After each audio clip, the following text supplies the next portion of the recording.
भगवान गौतम बुद्धांचा टी पॉइंटवर तथागत बुद्धांचा पुतळा बसलाच पाहिजे।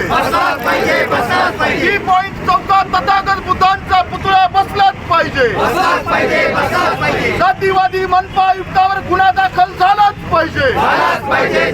अरे मनपा आयुक्त होश में आओ, अरे मनपा आयुक्त होश में आओ, मनपा आयुक्त मुर्दाबाद, जातिवादी मनपा आयुक्त मुर्दाबाद, जग में बुद्ध का नाम है, यही भारत की शान है, जग में बुद्ध का नाम है, यही भारत की शान है। श्रीकांत यांच्या विरोधामध्ये आज आंबेडकरी चळवळीच्या वतीने निदर्शने करण्यात आलेली आहे। माननीय विभागीय आयुक्तांना त्यांच्या मार्फत राज्य सरकारला आम्ही याच्यामध्ये अशी विनंती करणार आहोत की आंबेडकरी चळवळीच्या शिष्टमंडळाला ज्या मनपा आयुक्तांनी हीनपणाची वागणूक दिली त्यांच्यावरती त्वरित कारवाई व्हायला पाहिजे। आंबेडकरी चळवळीच्या वतीने मागील 1 ते 1.5 वर्षापासून हर्सूल येथील जी जागा आहे, जी चौक आहे, तिथे तथागत भगवान गौतम बुद्धांचा पुतळा बसायला पाहिजे या दृष्टिकोनातून आंबेडकरी चळवळीच्या वतीने 1 ते 1.5 वर्षापासून पाठपुरावा चालू होता। त्या अनुषंगाने आंबेडकरी चळवळीचे एक शिष्टमंडळ आम्ही त्यांना भेटायला गेलो, परंतु जी श्रीकांत यांनी अतिशय रावडी बॉडी लँग्वेजमध्ये शिष्टमंडळाचा अवमान केला व तिथं आम्ही पुतळा बसू देणार नाही अशी भूमिका घेतली। एकंदरीत ही भूमिका घेत असताना त्यांना कुठलेही अधिकार नाही आहेत। आमची मागणी राज्य सरकारकडे याच्याकरिता आहे की बुद्धांचा जो काही आहे, ज्या लेण्या आहेत अजिंठा आणि वेरूळ त्या इथे आहेत, बुद्धिस्ट राष्ट्रांकडनं मोठ्या प्रमाणामध्ये कोट्यावधीचा निधी आपल्या शहराला मिळत असतो। या रास्त भूमिकेमधून आम्ही तो पुतळा बसायला पाहिजे या मागणीसाठी त्यांच्याकडे गेलो होतो। त्यांनी हीनपणाची वागणूक दिली म्हणून आम्ही माननीय पोलीस आयुक्त साहेबांना त्यांच्यावरती कारवाई व्हायला पाहिजे या दृष्टिकोनातून निवेदन दिलं, परंतु त्या निवेदनाची आतापर्यंत कुठल्याही प्रकारची दखल या ठिकाणी घेतल्या गेली नाही। त्याकरिता आंबेडकरी चळवळीच्या वतीने आज निदर्शने करण्यात आलेली आहे। माननीय आयुक्त विभागीय आयुक्त साहेबांच्या माध्यमातून आम्ही मान्य सरकारला विनंती करतो की अशी जातीय आणि आकाश भूमिका आंबेडकरी समुदायाच्या बाबतीमध्ये ठेवणाऱ्या जी श्रीकांत यांना तात्काळ यांचं निलंबन व्हायला पाहिजे, तळकाफळकी यांची इथनं बदली व्हायला पाहिजे। अन्यथा आंबेडकरी समुदाय हा बुद्धाच्या मार्गाने चालणारा आहे। जर या प्रकारचं त्याची जर भूमिका कायम राहिली आणि त्यांचं निलंबन नाही जर झालं नाही तर आक्रमक स्वरूप घेऊन आम्ही याच्यामध्ये मोठा मोर्चाचं आयोजन करू। हिंदी में आपलं नाव भाऊ?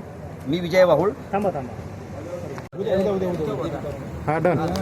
काय सांगा? या ऐतिहासिक औरंगाबाद शहरामध्ये तथागत गौतम बुद्धांचा पुतळा म्हणा, मूर्ती म्हणा बसायला पाहिजे ही मागणी आंबेडकरवादी समूहाची असंख्य वर्षापासून आहे, अनेक वर्षापासून आहे। अनेक वर्षापासून आम्ही पाठपुरावा करत आहोत की विमानतळावर पुतळा बसावा किंवा इतर ठिकाणी पुतळा बसावा, मूर्ती बसवावी। पण मुळात अजिंठा वेरूळ लेणीचा जो मार्ग आहे त्या मार्गावर हर्सूल टी पॉईंट असा एक पॉईंट आहे की तिथे बुद्धाची मूर्ती साजेशी आहे, तिथे बसलीच पाहिजे। ही मागणी आम्ही खूप दिवसापासून लावून धरलेली आहे आणि मागचे जे आयुक्त साहेब होते चौधरी साहेब यांनाही आम्ही वस्तुस्थिती समजून सांगितली की बुद्धांची मूर्ती इथं अनिवार्य का आहे की इथे पर्यटकांची संख्या खूप जास्त आहे आणि औरंगाबादची ओळख ही बुद्धांच्या अजिंठा वेरूळ लेणीपासून आहे।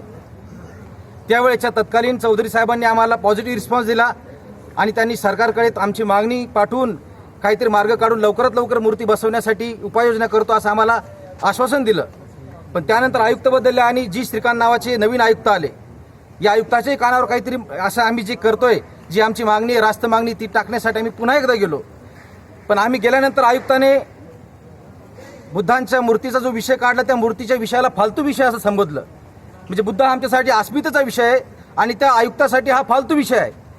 समस्त आंबेडकरवादी समूहाच्या बुद्ध बांधवांच्या भावना यामुळे दुखावल्या गेलेल्या आहेत आणि या विरुद्ध आवाज उचलण्यासाठी आम्ही त्यांचं निलंबन व्हावं, त्यांच्यावर कठोर कारवाई व्हावी यासाठी आम्ही विभागीय आयुक्त साहेबांना निवेदन दिलं। 15 दिवसा अगोदर पोलीस कमिशनर साहेबांना निवेदन दिलं, पण एक उच्च पदस्थ अधिकारी असल्यामुळे त्यांच्यावर कारवाई होत नाही आणि नाईलाजास्तव आम्हाला आज एक निदर्शनाचा कार्यक्रम इथं ठेवावा लागला। ही आमची सुरुवात आहे।